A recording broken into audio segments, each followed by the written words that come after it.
बेऔलादी क्या औरतों की वजह से होती है या मर्दों की वजह से? औरत में कसूर भी कोई नहीं है तो देखें जी औलाद भी नहीं हो रही, तो मर्द की तरफ किसी का ध्यान ही नहीं जाता कि असल वजह मर्द की तरफ से भी हो सकती है और बहुत सारी उसमें वजूहत हैं। स्पर्म की तादाद को बढ़ाने के लिए होम्योपैथी में बहुत सारी मेडिसिन है। स्पर्म खारिज तो होते हैं लेकिन उनकी साइज या उनकी काउंटिंग वो ठीक नहीं होती। ये वो सारी वजूहात हैं जिनकी बुनियाद पर जो मर्दों में बांझपन या मर्दों में जो है ना बेऔलादी का उनसर पाया जाता है। हम अक्सर जो है ना इलाज फीमेल का करवाते रहते हैं। मर्द को अपनी तरफ से पूरा परफेक्ट होना चाहिए, तब ही जाकर कहीं हम ये कह सकते हैं कि बेऔलादी का मसला मर्द की तरफ से नहीं। औज़ुबिल्लाहि मिनश शैतानिर रजीम, बिस्मिल्लाहिर रहमानिर रहीम। बराए करम हमारी हौसला अफजाई के लिए हमारा चैनल ज़रूर सब्सक्राइब कीजिए और बेल आइकॉन को प्रेस कर दीजिए ताकि हमारी हर नई वीडियो आपको वक्त पे मिल सके। अस्सलामु अलैकुम ख़वातीन व हज़रात, मैं हूं आपका होम्योपैथिक डॉक्टर रिजवान साकिब और आपसे मुखातब हूं शमा होम्यो क्लिनिक लाहौर पाकिस्तान से। आइए आज हम बात करते हैं कि बेऔलादी क्या औरतों की वजह से होती है या मर्दों की वजह से। तो अक्सर जो है ना वो मैं अपनी ये प्रैक्टिस के दौरान में ये देखता हूँ कि लोग आते हैं तो ख़वातीन की फाइलें लेकर आते हैं कि जी ये हमने लेडी डॉक्टर से टेस्ट करवाया, ये गायनाकोलॉजिस्ट से टेस्ट करवाए हैं, ये पैथोलॉजिकली हमने चेक करवाया है और इसमें यह है कि औरत में कसूर भी कोई नहीं है तो देखें जी औलाद भी नहीं हो रही है। तो मर्द की तरफ किसी का ध्यान ही नहीं जाता कि असल वजह मर्द की तरफ से भी हो सकती है और बहुत सारी उसमें वजूहत हैं। आज मैं बताता हूँ कि मर्दाना बांझपन में क्या क्या चीज़ें होती हैं। देखें, एजोस्पर्मिया है, वो मर्दाना बांझपन में ही आता है कि उसमें अगर स्पर्म के है ही नहीं है। ओलिगोस्पर्मिया है कि जिसमें अगर स्पर्म हैं तो सही लेकिन इतने कम हैं कि उनसे फर्टिलिटी नहीं हो सकती है। या फिर यह है कि एक और चीज़ होती है जिसको ग्लोबोस्पर्मिया कहते हैं कि स्पर्म ही उसकी पिन ही नॉर्मल नहीं है, तो ये चीज़ भी ऐसी हो सकती है। अब स्पर्म की तादाद को बढ़ाने के लिए होम्योपैथी में बहुत सारी मेडिसिन है। फिर यह है कि स्पर्म जो है वो अगर डैमेज है तो उसके लिए बहुत सारी मेडिसिन है कि जो उसको ठीक कर सकती हैं। और इसके अलावा पस सेल बहुत ज़्यादा आ रहे हों अगर सेमन के अंदर, तो ये भी एक बहुत बड़ा इशू होता है कि जिसकी वजह से स्पर्म जो है वो जो ही डिस्चार्ज होता है उनका और उसके साथ ही वो पस सेल की वजह से वो किल हो जाते हैं और वो फर्टिलिटी पैदा नहीं कर सकते हैं। फिर इसके अलावा ये है कि रेड ब्लड सेल्स जो हैं वो बाज़ दफ़ा उसमें बहुत ज़्यादा आ रहे होते हैं जो डिस्टर्ब करते हैं इस मामले को। और हार्मोनल प्रॉब्लम भी बहुत सारी मेल में होती हैं जिसकी वजह से बाज़ दफ़ा स्पर्म खारिज तो होते हैं लेकिन उनकी साइज या उनकी काउंटिंग वो ठीक नहीं होती या स्पर्म का वॉल्यूम पूरा नहीं होता। ये वो सारी जो वजूहात हैं जिनकी बुनियाद पर जो मर्दों में बांझपन या मर्दों में जो है ना बेऔलादी का उनसर पाया जाता है। और हम अक्सर जो है ना इलाज फीमेल का करवाते रहते हैं, हम औरतों का इलाज करवाते रहते हैं। तो अब हमें करना क्या चाहिए?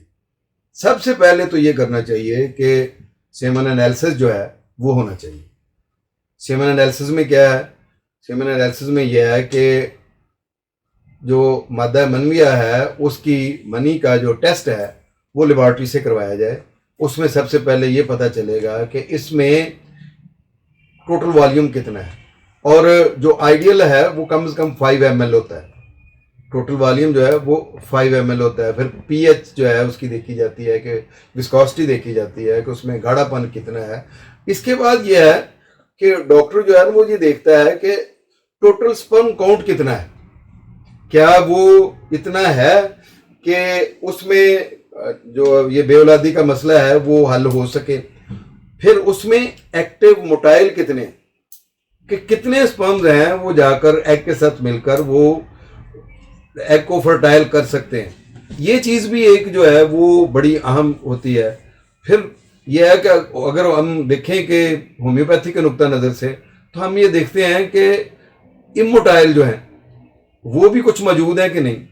फर्ज किया कि एक सेमन एनालिसिस रिपोर्ट में आप कहें कि 15% जो है वो एक्टिव मोटाइल है।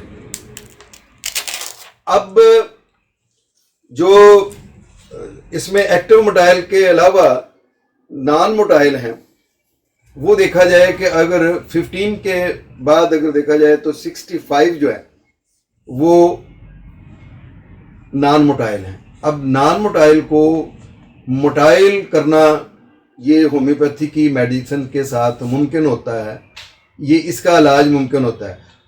अगली चीज होती है इमोटाइल, कि जिनमें बिल्कुल ही कोई जिंदगी नहीं है, डेड है। डेड कितने परसेंट है? फर्ज किया वो 30% है।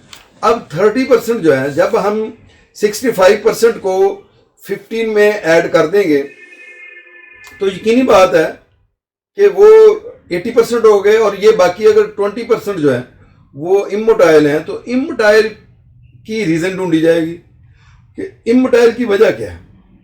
अगर उसमें हमें ये पता चलता है कि पस सेल की वजह से वो डेड हो रहे हैं तो उसका हम इलाज करें।